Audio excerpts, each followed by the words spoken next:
'96-97 was a season that ended in high hopes for a bright new era at Manchester City Football Club. Frank Clark brought pride back to Main Road when he guided City up the table with an exciting recovery in the second half of the season.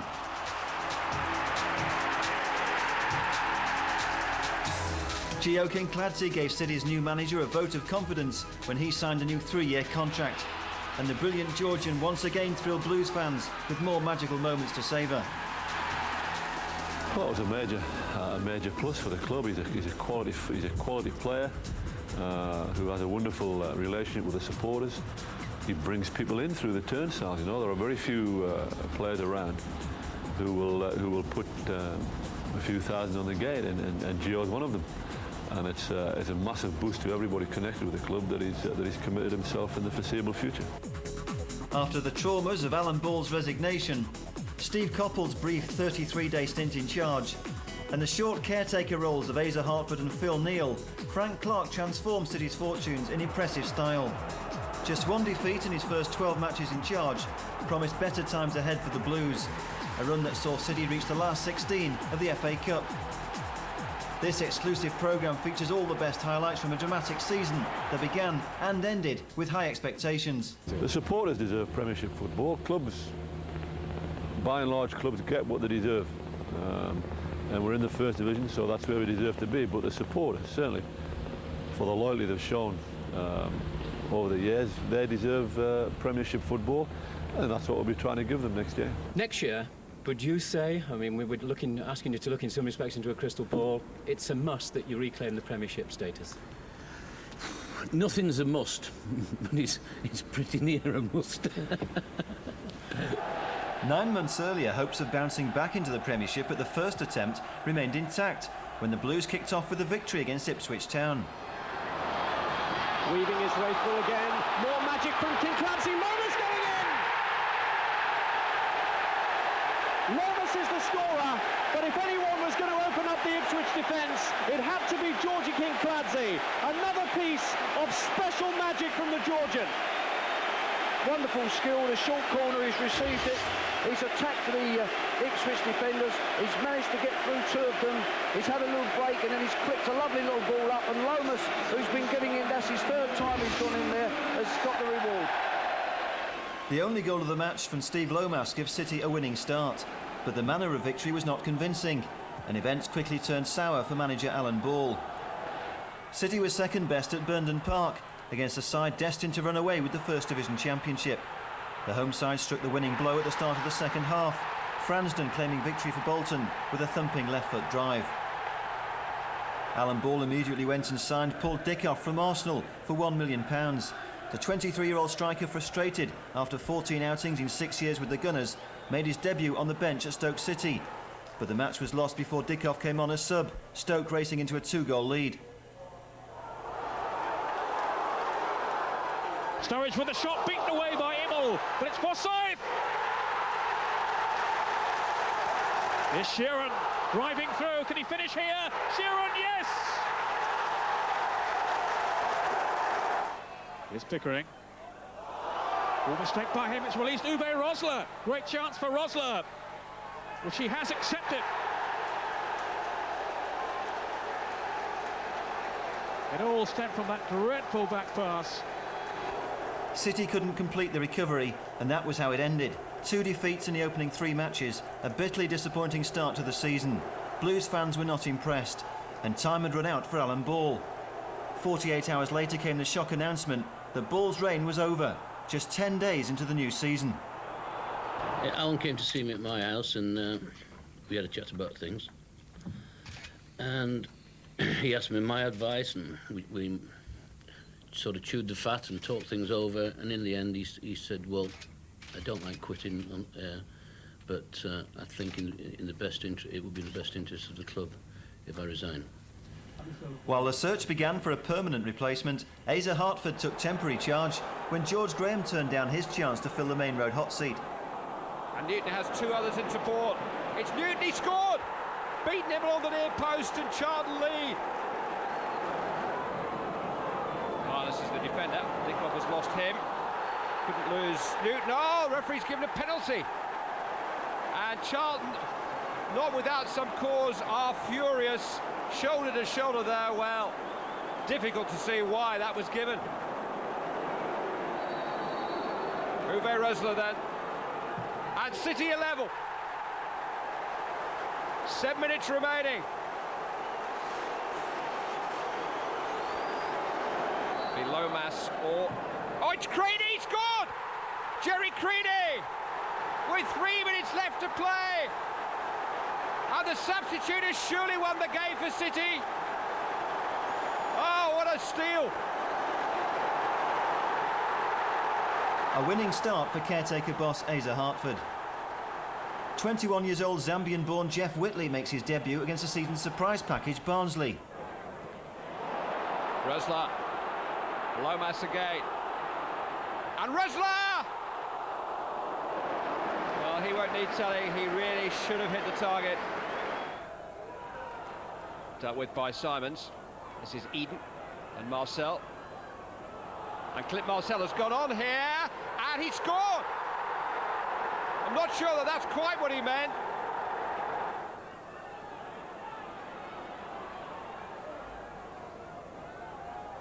And some of his pass wasn't quite the best for Dickoff, but here's Clough with a chance from Lomas' cross, and Nigel Clough has equalised.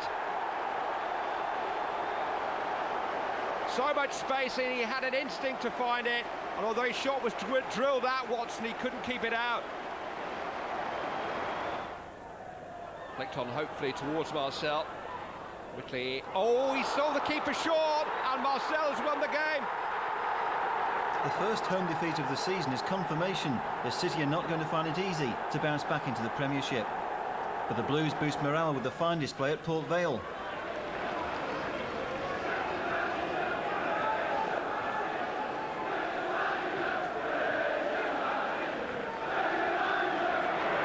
And the chip coming in, and there it is.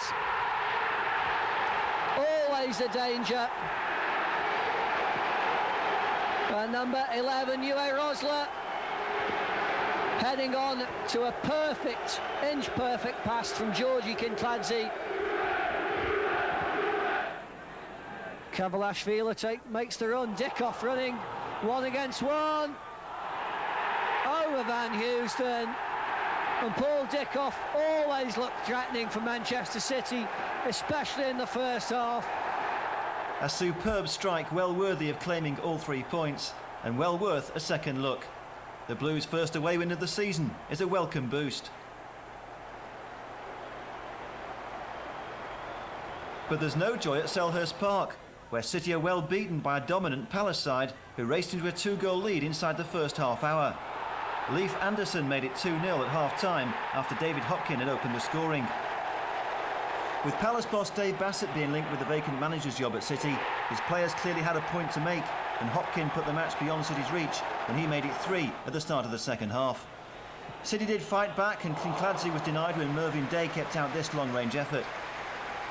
City did finally get on the score sheet when Kavalashvili added an 80th minute consolation, but City were never really in contention against Bassett's side.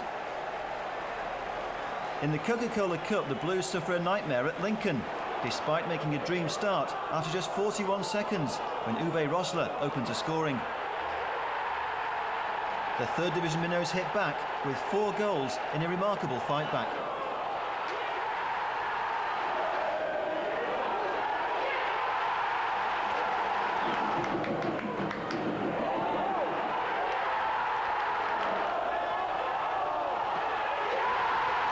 After the shock of defeat at Lincoln, City bounced back in a dramatic First Division encounter with Birmingham.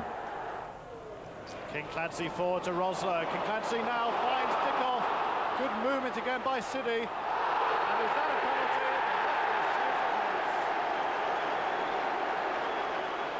Steve Bruce adjudged to have brought down Dickoff in the box. And City with a golden opportunity to take the lead against Birmingham. Here's the opportunity to put City 1 goal up. Great save by Bennett, and Birmingham City have every reason to be grateful to their 24-year-old keeper. Kinkladze now with a great opportunity. 2.5 minutes to the end of this game to supply a cross that might prove to be a winner. It's a good chance for City. Again appeals for a penalty. Again the says yes.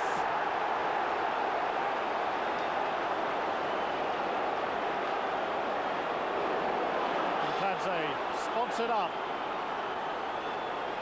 Will this be the change of fortunes for Manchester City in the last minute?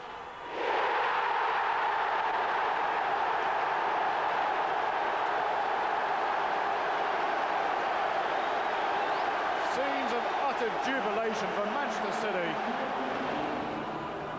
Kinkladze's dramatic last-minute winner lifts City into 9th place in the league. But hopes of staging a cup fight back against Lincoln suffered an early setback.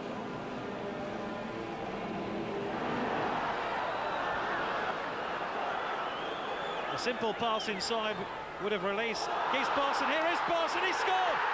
What a mistake! There's no relief from the mounting pressure at Bramwell Lane, where City are beaten by a goal either side of half-time. Mitch Ward opens the scoring for the home side after Darren Wassell conceded the penalty on the stroke of half-time.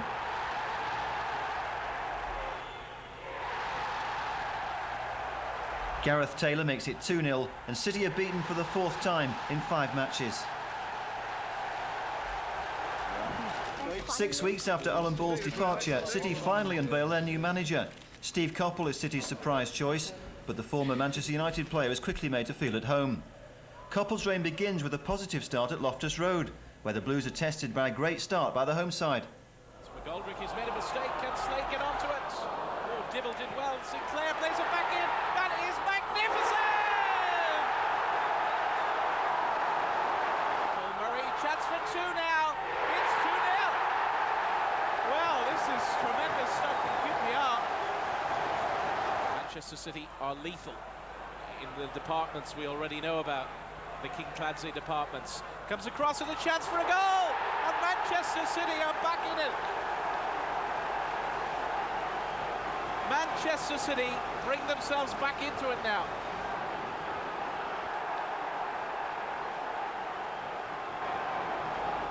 That's Clough.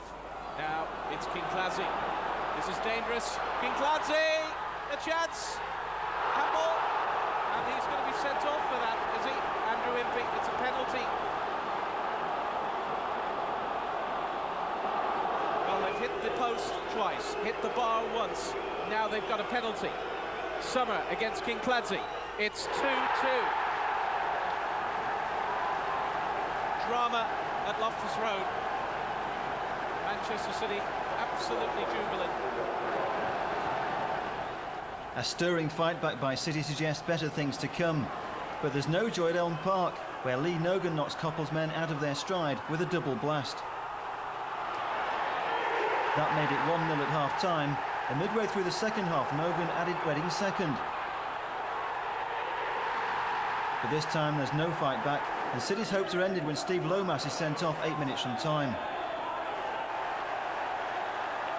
The first home match in charge for Steve Coppell is against Norwich, and Maid Road fans hope that this is the start of City's great revival.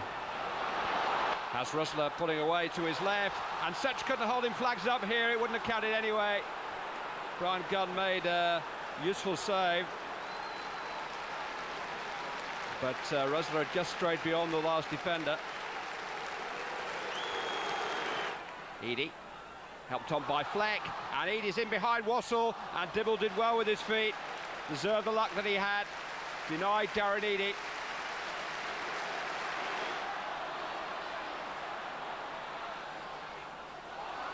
Just opened up a little bit for Summerby. And now the space here for Nigel Clough with a chance. Yes! Clough gives City the lead. The deflection certainly helped it on its way past Brian Gunn. Such was the defender who got across, and he was a little unlucky. But Nigel Clough, in all that space, somehow made it pay.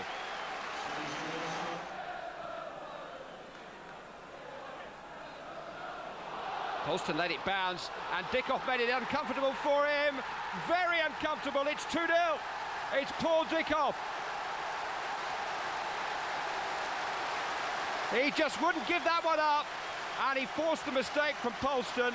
And having done that, the finish was delightful. The celebrations absolutely exultant. He's such a good runner, Edia. On by Scott and then by Johnson. It'll come for Scott again. And Keith Scott has pulled a goal back for Norwich City. Oh, another marvellous run by Kinkladze. Summerby. Oh, hit the bar! Wonderful effort by Nick Summerby. So close to his first of the season, and what a goal it would have been. Victory over Norwich is greeted with delight and relief. Couple's first success is followed by another home encounter with away day specialist Wolves. Steve Bull is making his 400th league appearance for the Midlanders. Dickoff challenging him well and winning it well for Rossler. Support coming from Lomas. Great opening for Lomas to score in the second minute of the match. Dickoff did some very good work there, battling away on the left-hand side. This is Whitley. Dickoff, good turn, and a good effort, well pushed away by Stowell. Real opportunist effort by Dickoff, had Stowell at full stretch. This is Whitley, off the woodwork.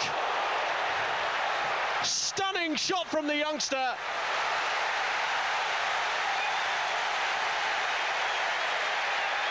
And City indisputably lifted now. Dickoff, who had the first shot, and Stowell wouldn't have been able to do anything about Whitley's had it just been to the right of the post. Pearce. And Simons has let it go. Ball could be through here, and is. Disaster for Manchester City. Another frustrating day for Blues fans. That's City's third home defeat of the season. But Couple gets a big boost at Southend, inspired by a magical display by Gio Kinkladze. Tremendous balance, and they haven't got a clue what he's going to do next.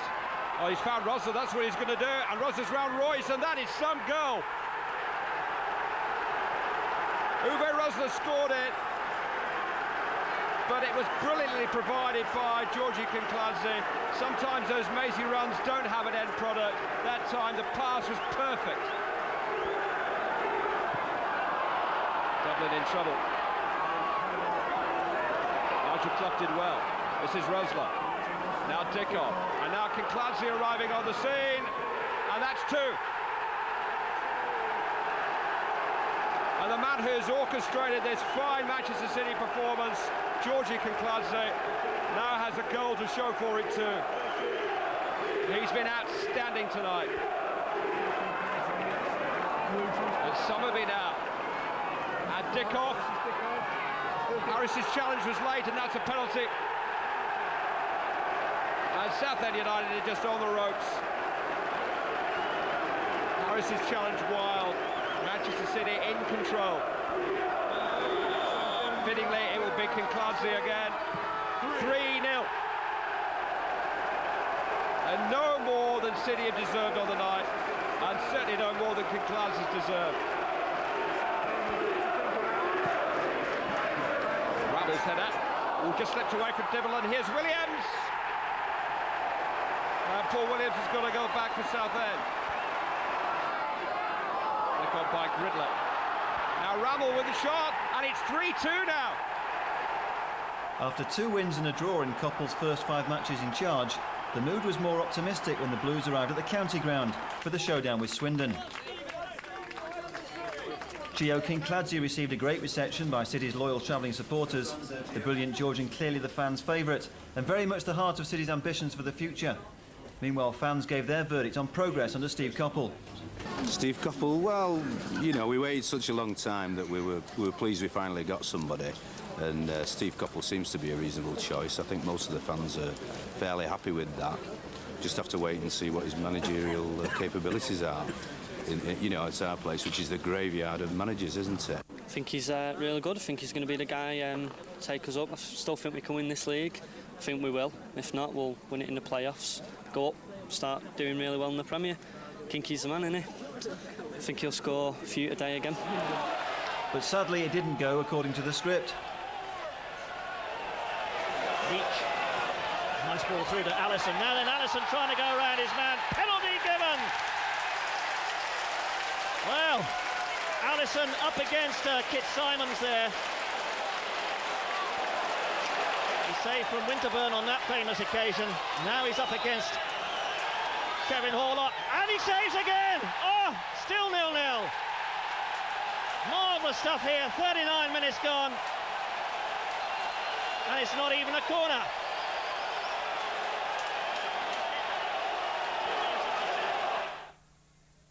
Three men just by the 6-yard box. Here's Allison! Oh, he's there! Yes! He got a second bite, and Allison shoots Swindon Town into the lead. Summerby. Nice ball into the path of Summerby. Gets a shot in, well saved by Digby. Fierce shot coming in from Nicky Summerby. Kinkladze. Working his way for the shot. Gone past 3, he's gone past 4, there's a shot! What a save from Razor Digby! Just punched it over with an upward thrust of the fist. Coe making the run. He's got in behind McGoldrick, gets the ball across, oh, 2-0! Allison's the scorer. Defeat at Swindon is followed by a real bombshell. Just 33 days after taking charge, Steve Coppell announces he's quitting the Main Road hot seat. Medical reasons are given for Coppell's stunning departure.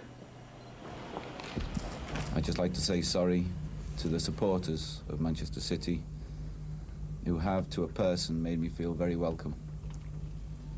This is obviously not the way I intended events to happen. This is the hardest thing I've ever had to do, and I can only say that the decision I have made is an honest one, made in the best interests of the club as well as myself. Coppell's right-hand man, Phil Neal, is left in temporary charge, while a search resumes for a new manager. Neal's first test is at home to Oxford.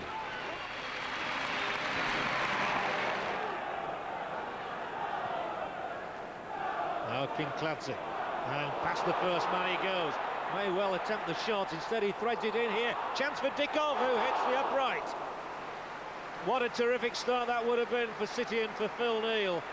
Georgie Kinkladze weaving his magic, just nudging the ball into the path of Paul Dickov, and the former Arsenal striker wrapping the outside of the Oxford upright with the left-footed shot. And Jay Beecham will pop in Oxford's first corner. And he's got the chance to play that ball in again. They've still got 4 or 5 players around, and it's gone straight in. And a goal for Joey Beecham for Oxford. And typically, they ask Kinkladze to do the attacking. And he'll do that. And on he goes, still weaving his magic. Simons is up there now. It's back in, and there's the equaliser. Manchester City through Paul Dickov are back into this game. Kinkladze it was who started it, and the captain, Kit Simons, played his part too. The little tuck-back was handy for Paul Dickov, who notches his 3rd goal since leaving Arsenal for Manchester City, and that has come at a perfect psychological time for City. Manchester City won, Oxford United won. But Manchester City are, I'll say, throwing caution to the winds, but everybody's gone up for this one just about. Lifted in by Kinkladze. The keeper nearly punched it into his own goal. Whitehouse backed it into the net, and City lead. Ian Brightwell with his second goal of the season, and the game has been transformed in 3 minutes. It was a City corner. They thought they should have had a penalty. But anyway, Kinkladze lifted it in. Whitehead nearly punched it into his own goal, and after it was scrambled out, Ian Brightwell hammered it into the roof of the net. An unstoppable shot, and Manchester City lead 2-1. The wide player is Ford, the captain. He's got Angel outside him, but he goes for the cross ball. It's coming towards Jemson, who gets the header in, and Nigel Jemson registers Oxford's second.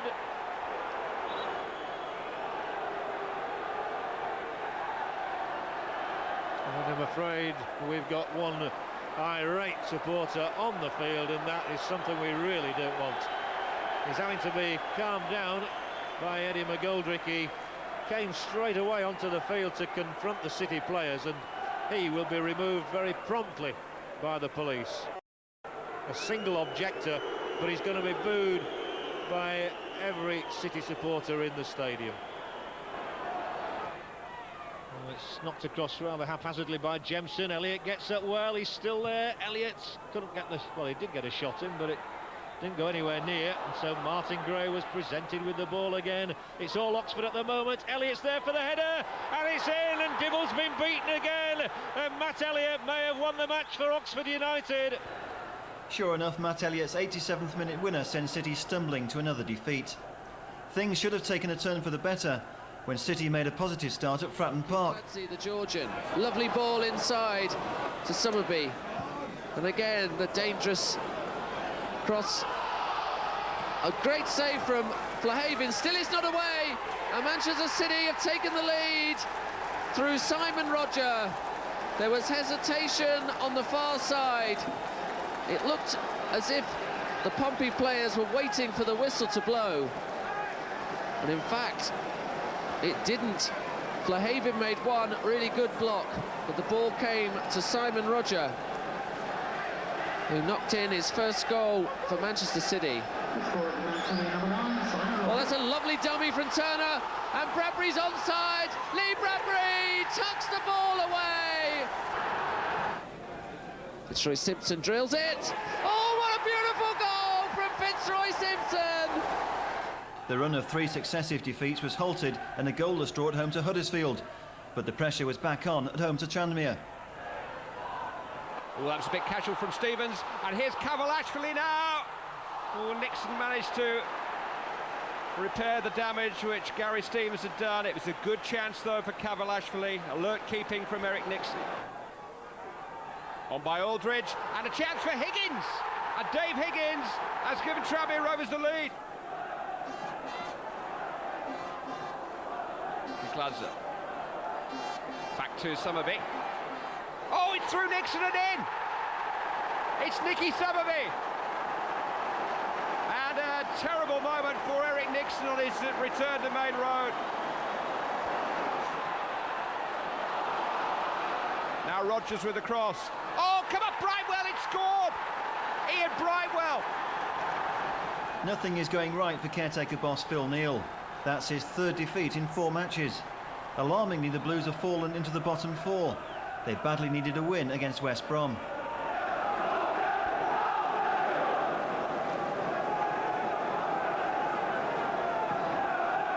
There's the head of Rusler, yes! Dickoff is on the line, I think it's Rusler's goal. He managed to pull off the back of Groves now. Did Dickoff get a touch? Maybe he did. Heaney running at Holmes. And beating him. And is that a penalty? Yes. Holmes just couldn't catch up with Neil Heaney. Kinkladze. 2-0. 21 minutes gone.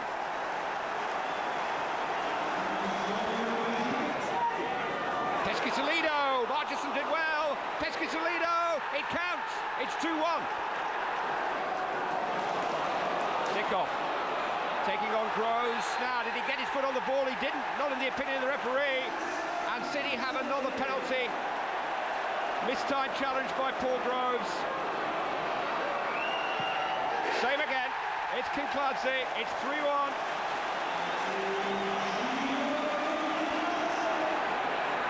Marcelino's done well. And Hamilton arriving, and it's 3-2. At last, City have a victory to celebrate. The first success for caretaker boss Phil Neal at the 5th attempt. But it's back to square one at Molineux. Dibble was in trouble. Dennison. Back in, and Roberts.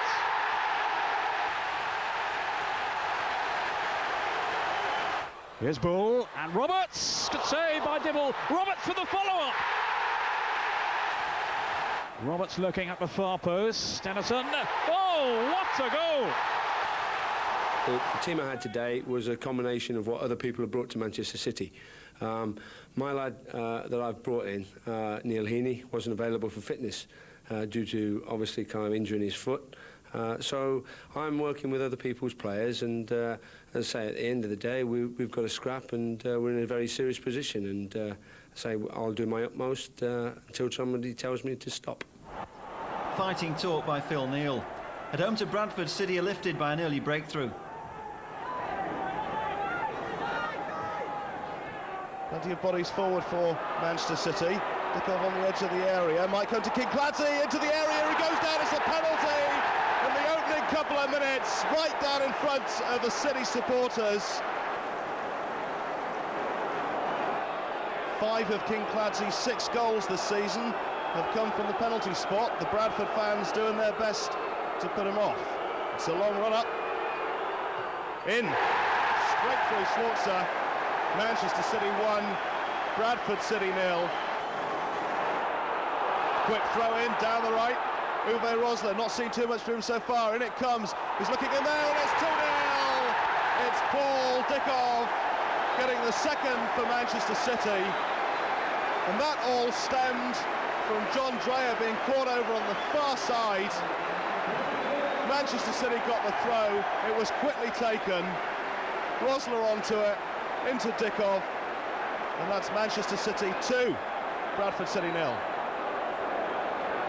Waddle scored direct from a corner the other week at Huddersfield. And this one comes, it's gone in as well! Goodness me! It's lost none of the magic despite the years, gets the cross in, the heads go up, and yes, Bradford City are back level! Kinkladze's corner, and off the underside of the crossbar, still not cleared away totally.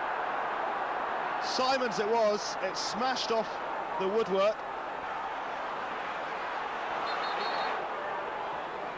He threads a lovely ball through to Summerby across the face of the goal. It needed a touch, it's in there now. Manchester City regain the lead. And the substitution has worked for Manchester City because Jeff Whitley's been on the field no more than 30 seconds. And it's Manchester City 3. Bradford City 2. Whitley's winner is a priceless strike for the Blues. That's 2 wins in 3 matches. Christmas week begins with a short trip to Boundary Park, where Gio Kinkladze was the hero and the villain in the first half.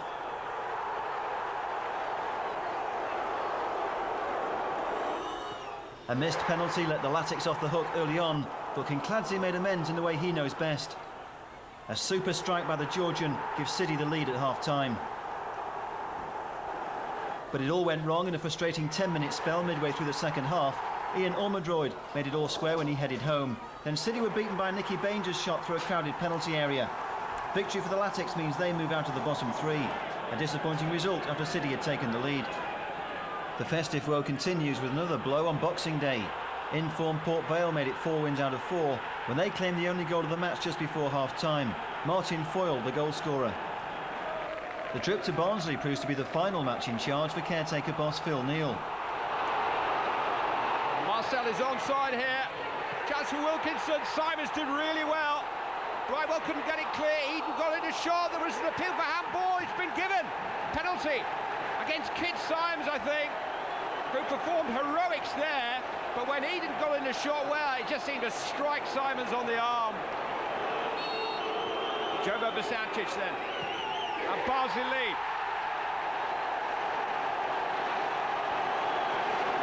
In by Sheridan. Moses with a header, 2-0. The year finally ends on a positive note when the Blues unveil their new manager. former Forest boss Frank Clark as the new man in charge at Main Road, ending weeks of speculation. Clark's arrival signals several immediate changes, including the end of Tony Book's 30-year association with the Blues. There was no sense of me wanting to clear people out just for the sake of it. They're all given the opportunity to work until the end of the season. But I've made decisions that I think will be for the long-term benefit of Manchester City Football Club. Was there a moment at Christmas when it all seemed to be going wrong and it was supposed to be the club in turmoil, the club nobody wanted? Yeah. Was there a moment when you felt, I can do without this? No, not really, but, you know, it just became the club that everybody wanted to have a pop at, didn't it? So it was handy. So, but, no, I think since Frank's come, it just proves that all it needed was some strong management, and this is what we've got. Frank Clark received a warm reception when he walked out at Main Road for his first match in charge against Crystal Palace. The players respond with a battling display in their bid to impress the new manager. Simon's climbing well, Rustler with a touch, onto the bar, keeper may even have had to help it there.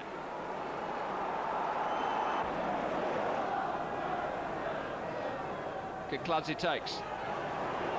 It's in! Off the defender, I think. It's a goal for Manchester City, but I think David Tuttle of Crystal Palace scored it. 7 minutes remaining. Oh, and Dyer's equalised! Not quite the winning start Frank Clark wanted, but a much improved performance. That's City's first point in 4 matches, and the start of an impressive run that will send the Blues marching up the table. Oh, Edwards was taking a chance, and this is Rosler, and this is Lomas, so that is 1-0. Gift wrap for City. Edwards had so many chances to clear, Rosler robbed him, and Lomas snapped up the goal. Dalton takes. It's Lawson! It's Ian Lawson! On loan goalkeeper Tommy Wright is beaten 12 minutes from time. Martin Margetson is back for the cup tie with second division leaders Brentford. Ingram did well there, and he's now managed to free Uwe Rosler with a real chance! Couldn't quite tuck that inside the far post. Good stuff from City. Lomas. Now Kinkladze. Summerby arriving on the scene. Oh, that's an excellent goal! Nicky Summerby gives City the lead, but a marvellous build-up. Kinkladze timing the pass perfectly, and City are in front. A morale-boosting win in front of 12,000 fans at Griffin Park earns a place in round 4. City's first success for new boss Frank Clark. Next comes a big test against promotion-chasing Sheffield United. Rustler calling for it.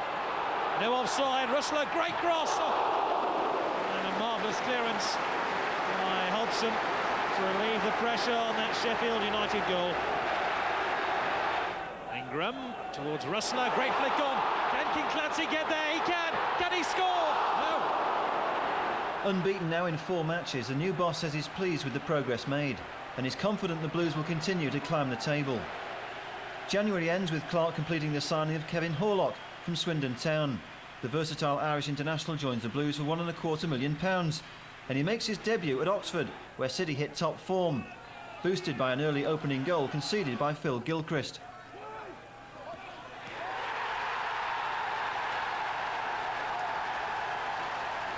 The star of the show was Georgie Kinkladze.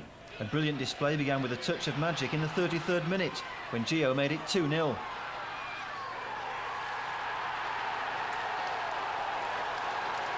Then, midway through the second half, came a goal of outstanding quality, a searing burst of pace and a clinical finish that put City in total control.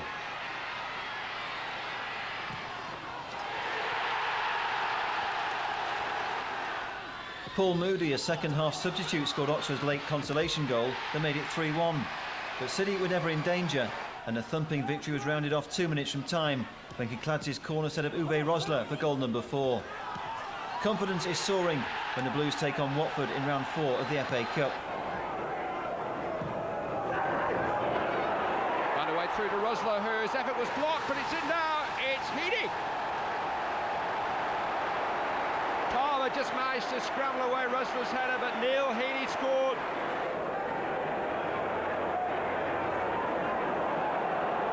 Terrific balance again from Kinkladze, and little skirmish off the ball between Steve Palmer and Steve Lomas. And I think the Watford man's in trouble here, and he seemed to throw a punch at Lomas, and Steve Palmer has been red-carded by the referee. Noel Williams now, and Watford are back on terms. Summerby into the path of Kinkladze again, and Summerby again, and 2-1. Beautifully made for Nick Summerby by Georgie Kinkladze. Page, the defender, chasing shadows. And Page is in trouble, and here goes Rosler. Kinkladze helping it on. It's Uwe Rosler, and that should do it. 3-1. Accelerating away from Ward and finding the corner of the net. The Blues revival continues at home to Ronnie Whelan's Southend. All the goals coming in the second half, starting with Uwe Rosler's effort 4 minutes after the break. After hitting the woodwork with a free kick, Gio Kinkladze got it absolutely right when he finally added City's second with a spectacular strike.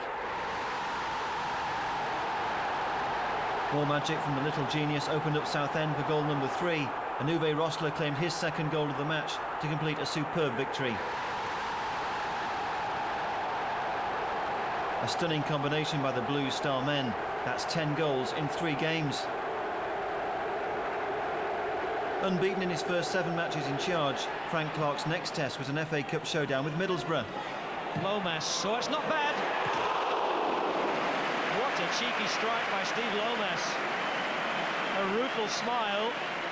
It was certainly under the crossbar, but just wide of the post. Just a moment to steady himself. No matter how high it looks, if it had been the other side of the post, it would have gone in.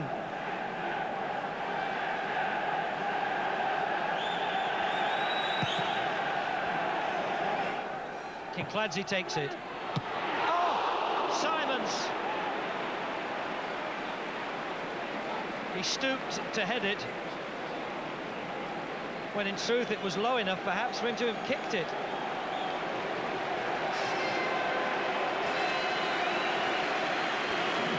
Ravanelli. Fleming. Has it all taken too long? Juninho!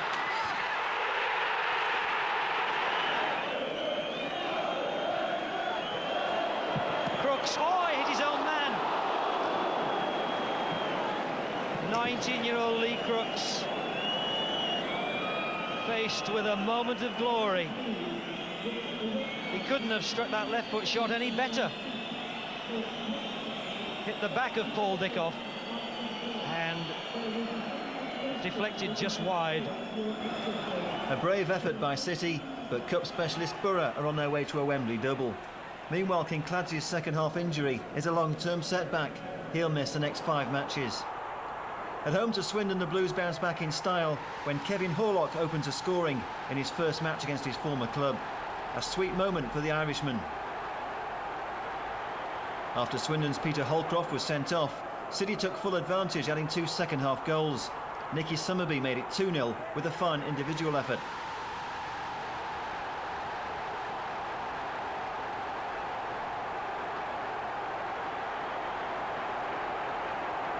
Uwe Rosler wrapped up 3 more points with his 3rd goal in 3 matches. City in command, and Swindon's defence pulled apart by the Blues. That's 3 successive league wins for City, and the brilliant run continues against Bradford, where homekeeper Jonathan Gould is caught out at the start of the second half.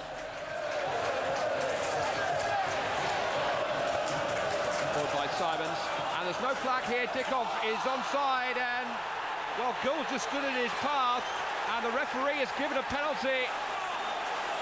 Not quite sure who ran into who, but Jonathan Gould's right arm reached out towards Paul Dickoff, and the referee reaches for the red card. Rosler had to score. Nothing that Richard Lyburn could do about the Germans' power from the spot. I don't think any keeper would have stopped that. McGoldrick will take the corner. It's Horlock, and Manchester City have scored again. 2 in the space of 3 minutes against the substitute keeper. This time, it's Kevin Horlock. After Livebird had decided to stay on his line, wisely I would have thought. And now Dickoff. And here's Rosler, and here's the third. Beautifully taken by Uwe Rosler. Lovely pass from Dickoff, steered onto the German's head. And an absolutely classic header, high beyond Livebird into the top corner.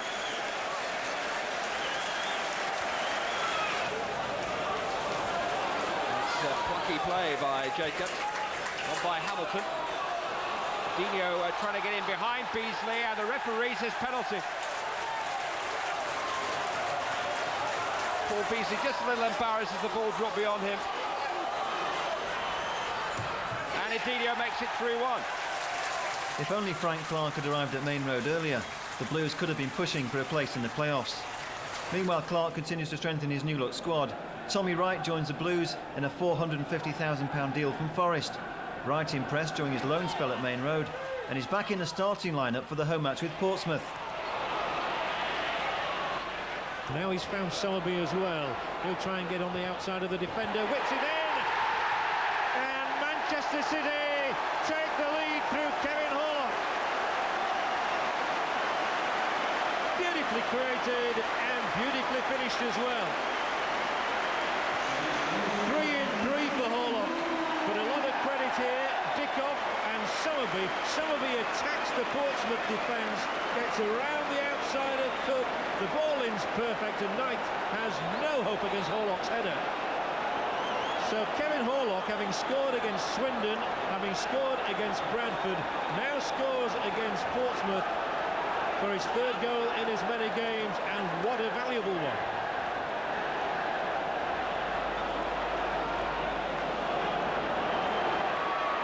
So Rosler. Sowerby now.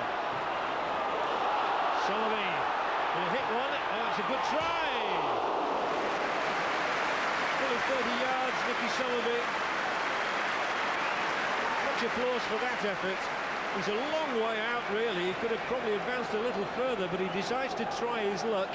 Alan Knight had to guess which way it was, and it was just sliding wide of the upright.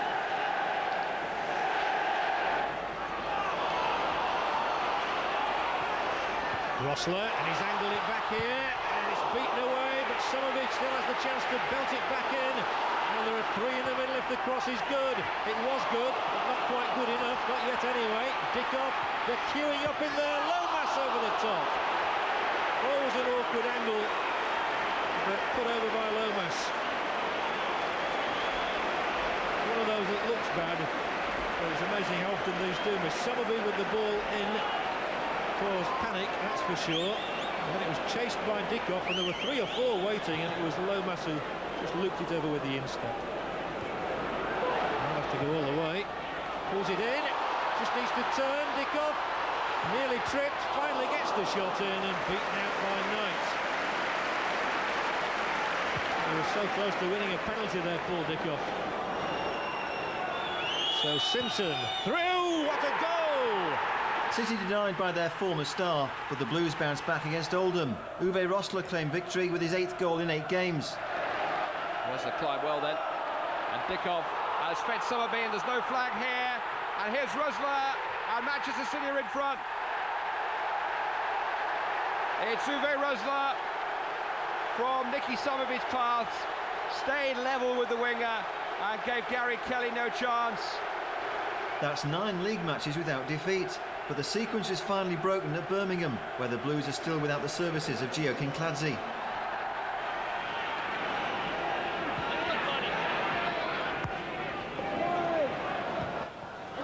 Up on towards Francis, down he goes. Penalty. Well, I don't think so. I think it might have been given for the possibility of the Bowen handball a few moments ago, but I don't see this as a penalty. It's McGoldrick who clashes with Francis. Never a penalty, I'm sorry.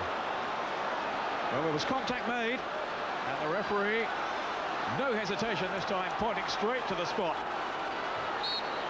Paul Furlong with a chance to give Birmingham the lead, and does so!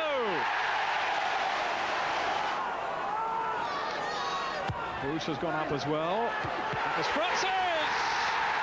2-0! That's City's first league defeat under Frank Clark. The manager responds by signing Jed Brannan from Tranmere for £750,000. Brannan goes straight into the side that travels to Grimsby, where City are boosted by the return of Kinkladze. Wrestlers turned well, and Piercy had to hang on. Keeper got his body behind it. Kernigan's header, that's a fine save. Really good stop as Alan Kernigan got himself in a pole position. And Piercy, flying away to his left, did just enough. And Appleton's gone on here, and there are two in support. Appleton shot, it scored!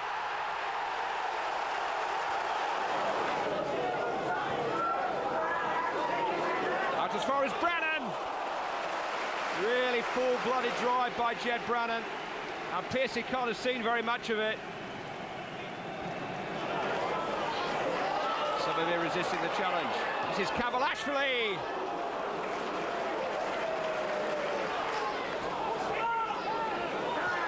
Kernigan forward. Fickling got his head to it. Wrestler though got his body between the ball and defender, and Kabalashvili has equalised. Just managed to get his head in front of Lever after Wrestler had done so well. 4 days later, City were on their travels again, this time at Tranmere, where the home side took the lead midway through the second half.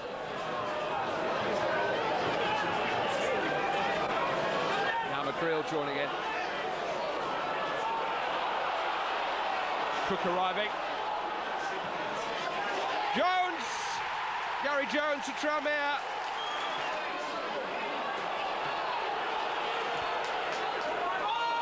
And as far as Simons though. Lomas used his body well. Jed Brannan. It's Nick Summerby with a chance. Deflected and in.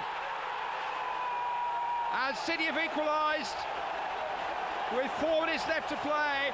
I think Liam O'Brien got the vital touch. Summerby scuffed his shot somewhat. O'Brien was the defender, and Nixon couldn't keep it out.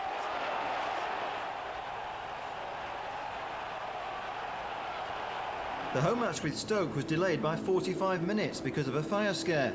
It turned out to be a false alarm, but the incident caused a major disruption, and it took time for officials to carry out the necessary checks. When the match finally got underway, Dalian Atkinson made his debut on loan from Turkish club Fenerbahce. McGoldrick's corner. Horlock off the line and off the bar, and somehow smuggled away. Griffin was the defender. This is Kinkladze. Still a chance. Eddie McGoldrick. Inside Pickering, still McGoldrick, and that's deflected wide this time. But Kevin Horlock was so unlucky with this powerful header. Griffin did well on the line, the keeper knew nothing about it. And the danger didn't pass there because McGoldrick's effort was goal bound until it hit the defender too.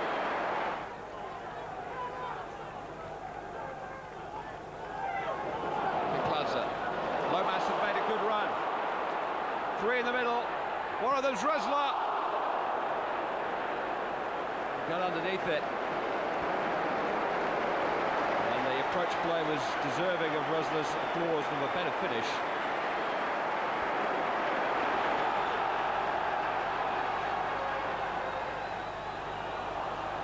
Strong play by Summerby, holding off Griffin.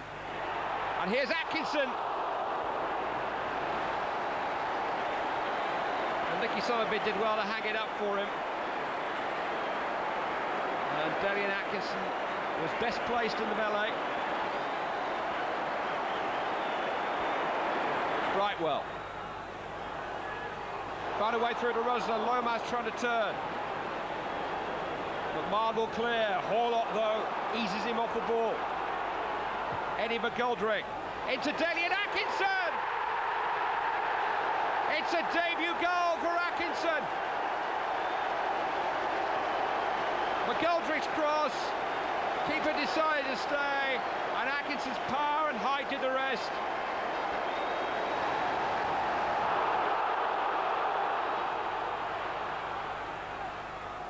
Atkinson, Kinkladze, now McGoldrick. In towards Lomas, yes! Steve Lomas makes it 2. 2 goals in 3 minutes for City. Just muscled in front of Ali Pickering and buried his header. And Manchester City have some clear daylight, and the long wait for this match has proved to be worthwhile after all. For Steve Lomas, it turned out to be a surprising end to his main road career. The Blues midfielder was sold to West Ham on transfer deadline day for £1.6 million. April began with a trip to the Valley. Now O'Connell, surrounded by 4 players, he manages to find Newton. Newton's got Paul behind him. He's going to try and take on Horlock, get the cross in, and he does. Great cross. Cheetah's there, just touched in by Leeburn. No one in the middle though. Newton just coming across, and now Kinsella, right foot's going to go in, just touched wide by the keeper. He's got 2 people with him. He's going to the right to get the cross in. Pushed it a little bit too far. Rosler's the cross. 2 men in the middle at the moment. 3-4 arriving. And it comes deep. Some of it's deep. Needs to be quick to keep it in. Now, Kinkladze puts it to the far corner. Up they go. No one there. Jeb Brennan came in at the back.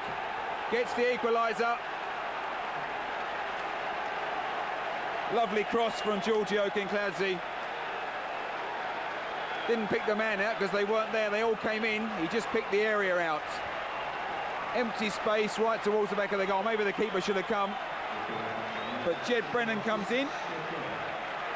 And Jed Brennan gets the equaliser. Jed Brennan's first goal since signing from Tranmere. The Blues' next test is against team of the season Bolton.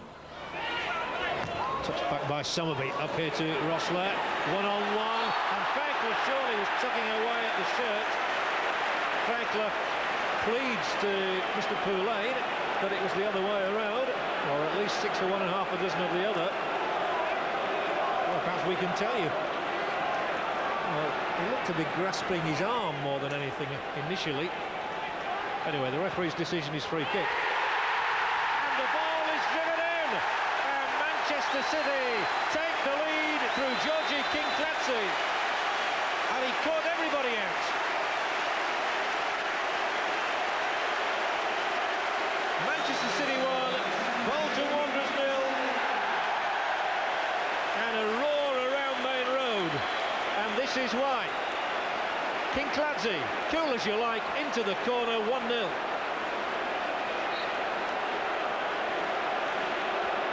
And here is McGoldrick. And it's Bolton who have to regroup. They don't often find themselves behind. Remember, they've lost only 4 times in the league all season. To Southend, Birmingham, Ipswich and Reading. But they're 1 behind now. Thanks to the vision of this man, Kinkladze. Oh, and he's away again. Slippery as an eel. Brilliant play. Wonderful play from Kinkladze. And finally he goes down and they just do not know how to contain him at the moment. Oh, he's such an exciting talent. City's throw in.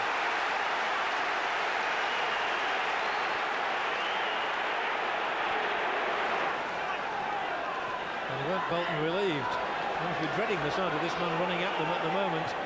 He's pinging the ball through into the right areas and he finds Rustler. Fairclough's challenge was a strong one then. Kinkladze virtually running the whole show, just saying give me the ball, and he popped it in there again for Brannan. And now for Rosler, 1-on-1 edge of the area. Rosler around Fairclough, cuts it in, and with Horlock advancing, the goalkeeper Brannigan holds on. Now this is as bright a performance from Manchester City as we've seen at Main Road in some time. They apparently played very well against Stoke, but Kinkladze is orchestrating everything, and Rustler is one of those to benefit. Fairclough's slip helped him, and Brannigan held on willingly. So McGoldrick's corner for City. High one, and as Brannigan missed it, Taggart headed it into the fans, but the whistle had sounded anyway for the push. But you can tell by Taggart's rather dishevelled look there that he and Fairclough know they're in one heck of a battle tonight, and this one driven, the whistle gone there.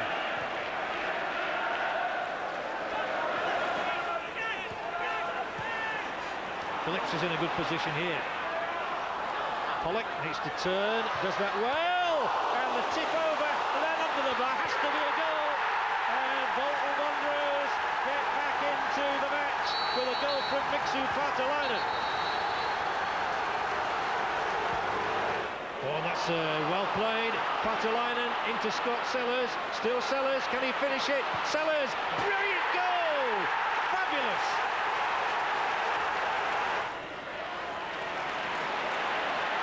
Somerville once again, Rustler's in here this time, and there's the header.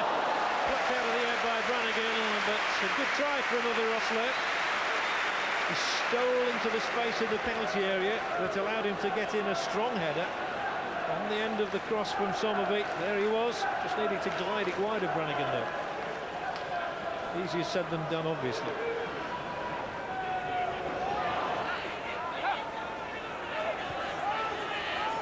Brannan.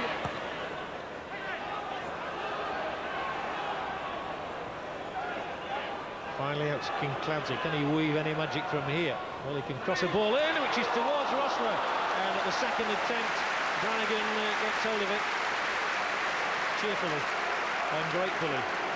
Again, it was Kinkladze who floated that ball into the danger zone. Almost perfectly placed as well, but Brannigan at full stretch managed to claim it. City beaten for the first time in 5 matches, and Bolton are crowned First Division champions. Next stop was the Hawthorns, where City bounced back with an early strike by Uwe Rostler. Rostler. Summerby was onside. Horlock's the only man really waiting in the middle for the cross. It's now back with Kinkladze. It's his left foot around it, and it's a header and a goal! Rostler! With 2 minutes on the clock. Easy header. The genius of Kinkladze whipping the ball in.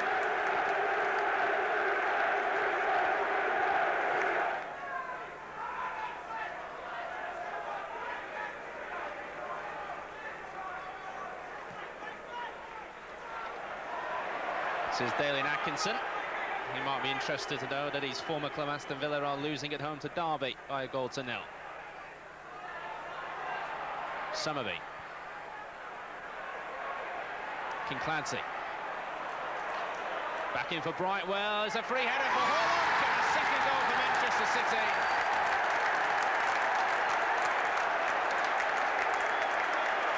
The second time that crosses from the right have gifted Manchester City 2 very clear openings. 2 clear headers, 2 simple goals, and Manchester City lead here by 2-0.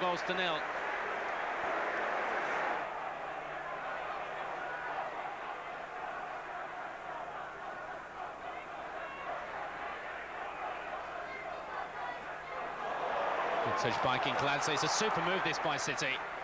And it's an easy goal for Rostler.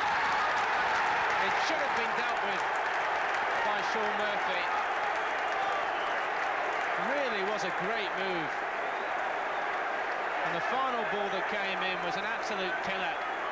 It looked like it should have been dealt with, though, before it reached Rostler, but he had a simple task in the end, the German. For Manchester City, number 11, Uwe. Free kick here to West Bromwich Albion. Played into the back post, free header, and a goal for Sean Murphy, and that will make him feel a whole lot better. City's first win in 3 matches, inspired by the midfield magic of Gio Kinkladze and 2-goal Uwe Rostler. 4 days later, the Blues face a home match with Grimsby. Kinkladze will get all the chance. Full back for Kernigan this time. And the header away by Lever will produce another corner. Alan Kernigan didn't really get hold of it. Piercy punching this time. Kinkladze will try to torment him again. In towards Atkinson with a header off the post. Piercy couldn't reach that one. It was Dalian Atkinson with the glancing header. All that set up again by the wizardry of Georgie Kinkladze. What was Brightwell doing? Oster's in here, and a chance, it's there. It's Shakespeare. Dreadful moment for Ian Brightwell.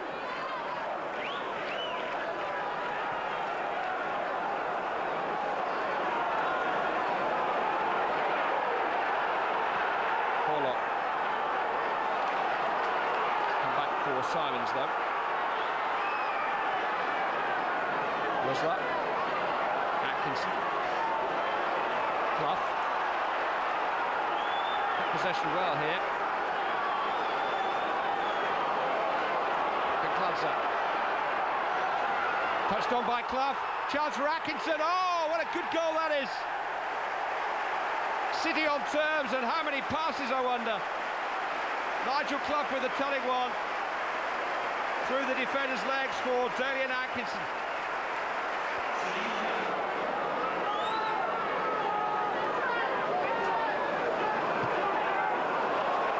Horlock's run. Nicely delivered by Simons. And here's Nick Summerby! City in front at last. Dynamic finish from Summerby after Horlock had hooked the ball into his path.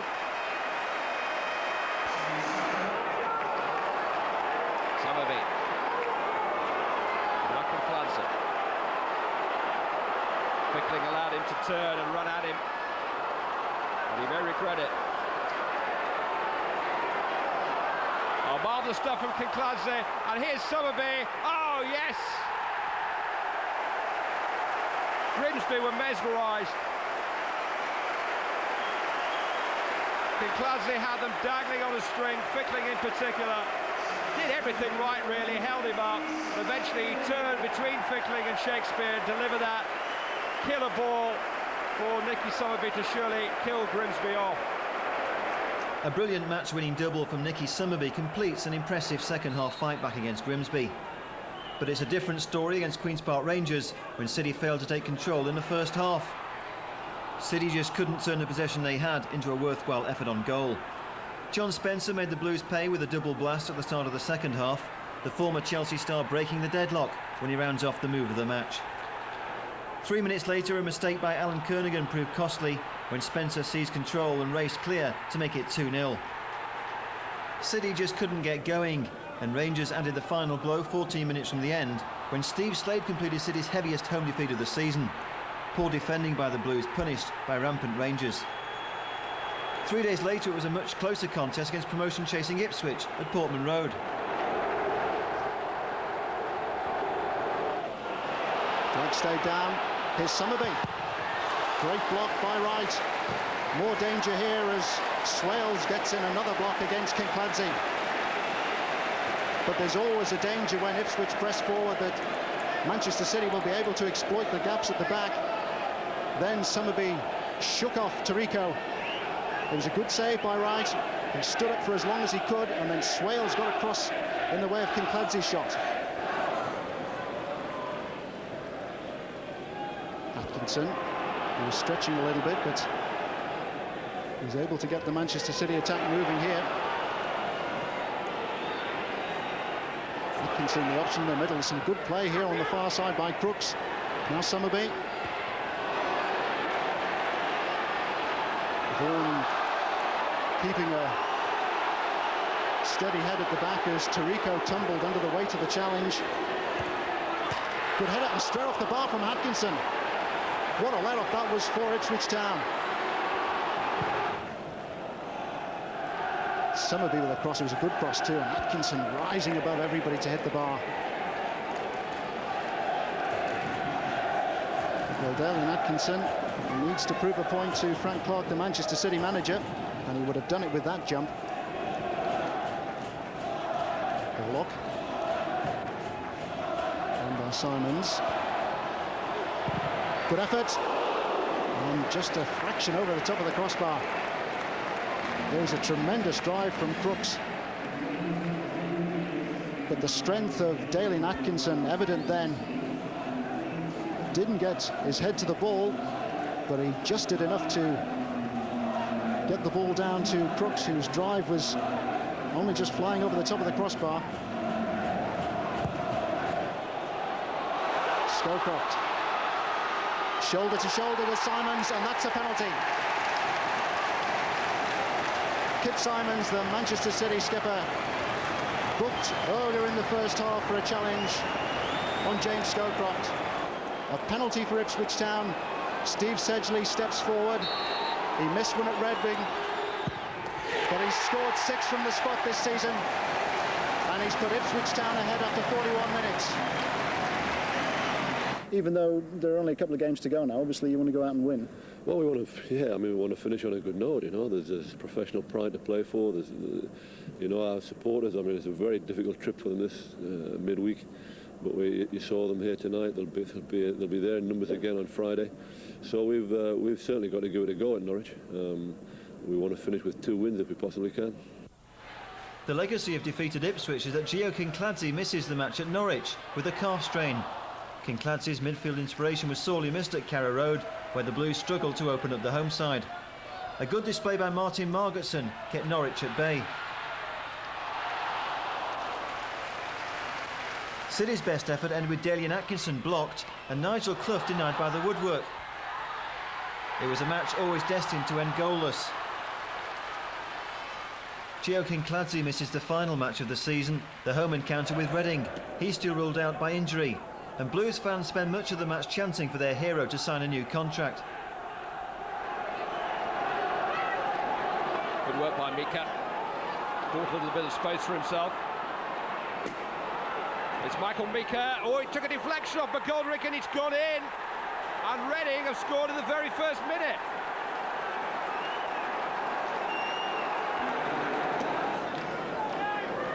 Will be Kasky. Marginson happy to see that fly wide.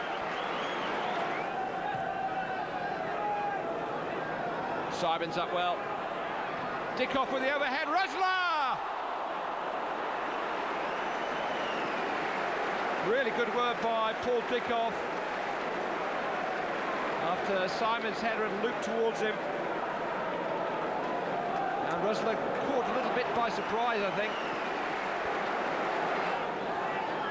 Bowden's free kick. There's Lovell, good save. It's in though. I think Kit Simons might actually have got the touch. It was an excellent stop by Marginson, but Simons just couldn't hook it away.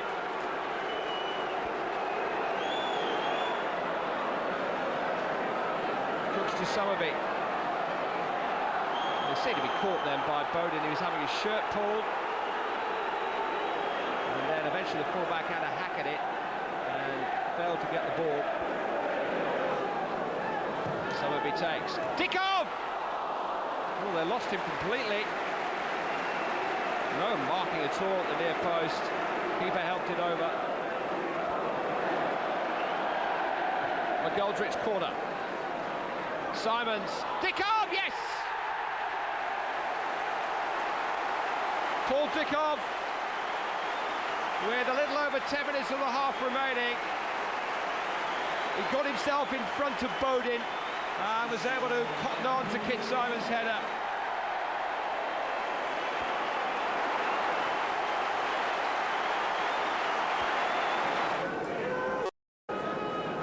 Kasky back to Bowden. That's a useful cross too towards Lovell. And Roach is closing in here. And Horlock happy to hook the ball away. Difficult moment that for City. They've had a few. And by Mika. Now Summerby. Clipped in towards Rosler. the goalkeeper.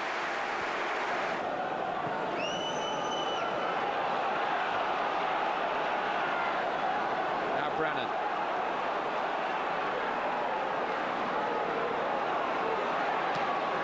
With the try, and Rosler! And Manchester City are on terms. Jed Brannan's effort, well stopped really by Moore Turner, but Rosler was quickly in. Taken by Hurlock. Brannan's header, Heaney surely, yes! And at last, Manchester City go in front. Just 12 minutes remaining. Jed Brannan with the header. Keeper did remarkably well. And Heaney, after the ball had bounced over him, eventually tucked in what may be the winner. A brilliant fight back by City brings a roller coaster campaign to a positive end. After the traumas of the first half of the season, the revival under Frank Clark means City have finished in a healthy 14th position. Not the outcome the Blues expected before the season began, but nonetheless hopes now restored that City are on their way back. And the club received a massive boost when Kinkladze agreed to sign a new 3-year contract.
What would be your ambition as a chairman? Well, the first ambition is obviously to get out of this league and let's get back in the Premier League. And I think with our big support and the everything is virtually bang on at the club now, I think we'd have the wherewithal to compete with the best. Now, in some respects, looking at the cliche, the honeymoon is over.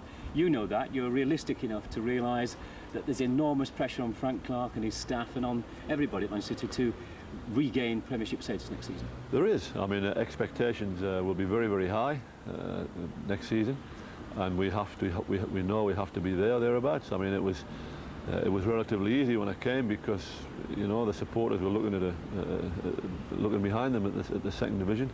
The club was in a little bit of disarray. So you're right. I mean, last season was almost a bit of a honeymoon period. But we know what's required at this football club, and we'll be trying to fulfil those expectations.